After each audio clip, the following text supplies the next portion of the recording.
Welcome, Michelle. Thank you. It really is an honor to have you here today. Thank you, Farah. I'm actually honored to be here. I'm so glad you had me over, even though... I twisted your arm. Michelle is also my auntie and my mentor. So I have lots of women who helped shape me to become the woman I am. So thank you so much. Thank you. It's nice to be here. It really is. So let's delve right in. International Women's Month. Yes. Breaking the bias. But like I said earlier, the bias has two parts to it, male and female. So what are your views on achieving gender balance? Okay, so I guess, I guess two things. First of all, maybe I'm still somewhat uncomfortable with the terminology gender balance. I think about gender equity. And you're absolutely right. For a long time, equity is really us from getting maybe a particular gender to the table, and we take those out. And when we do that, then truly we end up with high quality organizations, leaders, countries, because we've brought truly the best people to the table. Okay, so you were saying the systemic barriers. Let's take it back to the foundation, which I believe is the first government, the home. How do you, as a parent, begin to break or shift those systemic barriers? Traditional roles of, especially when you have, male and female children, you'll see in some families, the boy. It's for two things. It's, it sometimes suppresses people from being their best. But also, actually, what you're doing is you're teaching men that they have to rely on somebody to take care of them. So the same way that in some cases women have ceded over their financial freedom to men, men have ceded over their caretaking to women. That is so true. And so what ends up happening is you have men who can't take care of themselves. And, and what good is that to anybody? That is so, so true. And so ultimately, when we think about raising children, let's think about this. We are raising future parents, friends, co-workers, CEOs, presidents, hopefully. And what do we want them to be, to bring? We're sitting here all the time. We all complain about one thing or the other in, this leader or this person or this friend. How are you raising your child to not be that sort of person? Exactly. So that's the question. Exactly. So I'm going to ask you the question. But before I ask you the question, I think your shoes are dope.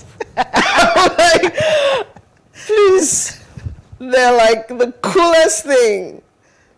Wow. Okay, let me not digress. How are you raising your sons to be the future of tomorrow? So, in an ideal world, but we're not in an ideal world, but in an ideal world, really, it's not about how we're raising sons. It's how you're raising a child, regardless of gender. Gender, yeah, true. You really should be focused on, first of all, what is this person's strengths? And how can I instill the right level of confidence, values, but also resilience to be able to add value in future. And you're measuring each person against their own potential. So, I think a lot of times we tend to try and raise people. We're thinking about somebody else's child did this, or I did this, or XYZ did that. No, think about what they will excel at, and give them the confidence to be able to achieve it. Very true. Very, very true.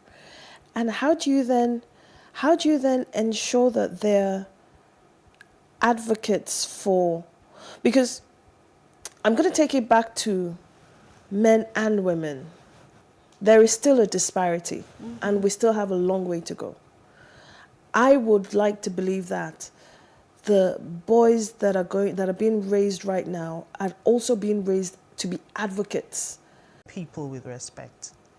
It's and what you also role model at home, because it's one thing to you can say you can Yep.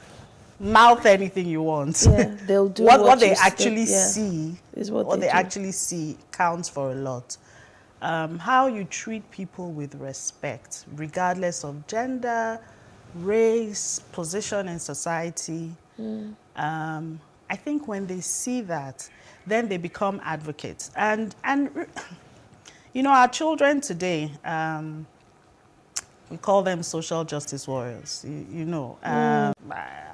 Hadn't done too well. And it was my 16-year-old son at the time who said, "Bob had cottoned on to it himself," and so I thought that was a good thing. Yeah.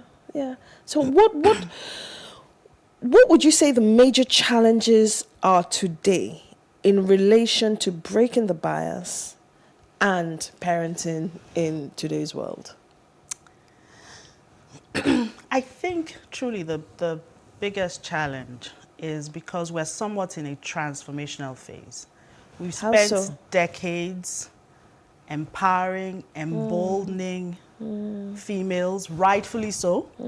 We've encouraged women, myself, yourself, all these, I'm sorry, badass women to go out there and do all these things. Yep. One thing we have to realize is that it's an and world, it's not or. So it's not at the expense of the male child. It's not at the expense. We're not saying embolden, empower the female child and diminish the male child. That's not it. That's why I said it's a level playing field we're trying to get to. So we're trying to get equity, get women up to a certain point, but the male children still need to keep going.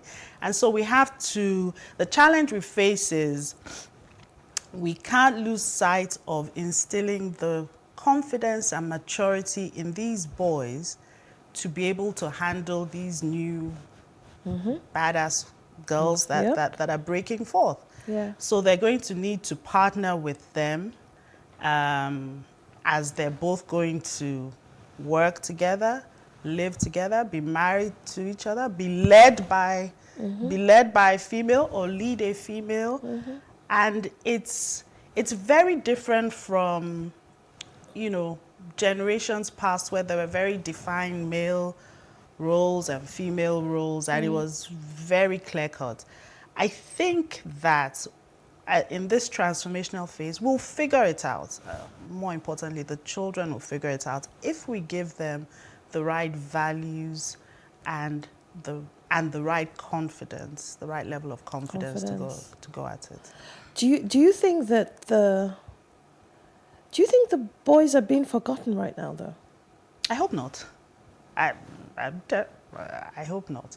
I mean, I hope perhaps, in these larger societies, sometimes when there is a problem, you focus on the gap. So it's sort of like with racism.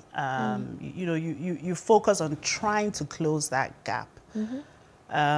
If you have a hole in your house, an open door in your house, you're closing that door, but you're not therefore not watching the other doors. But the time you spend on trying to fix that gap shouldn't be at the expense of the other things. And so we continue to grow men that will be the best that they can be, whatever that is. Either or both feels led, but it must happen. So if it's whoever feels led, what if the mother is the person that feels led and the father doesn't feel led? But you say that children, particularly boy children, need male role models. I think we think about some of these things as like lecture theaters, and then it's not really that when you're raising a child. It's in conversation. Sometimes it's in conversations with the children where you're gently instilling things. Sometimes it's in conversations with your spouse where you're bringing forth something that could role model. So I know a lot of it generally falls on women,